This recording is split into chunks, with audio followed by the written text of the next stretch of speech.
ଜନ ସିନା ଦେଖିଛନ୍ତି ହେଲେ ମର୍ତ୍ତ୍ୟପୁରରେ ଚୈତ୍ରଥ ବନକୁ ସେ ଦେଖୁଛନ୍ତି କବି ହେଲେ ଶ୍ରୀହର୍ଷ କାଗଲାଜ୍ଞା ନୈଷଧ୍ୟ ସୁନ୍ଦର ବର୍ଣ୍ଣନା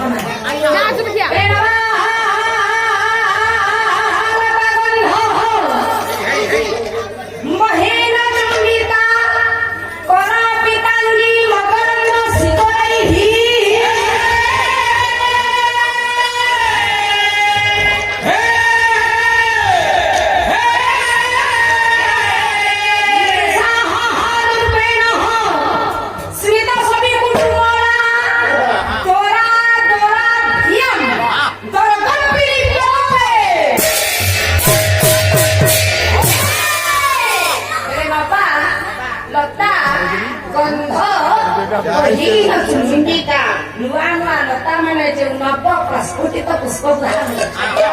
ପୁଷ୍ପରେ ଭ୍ରମଣ ବସି ଚୁମ୍ବନ ଦଉଛି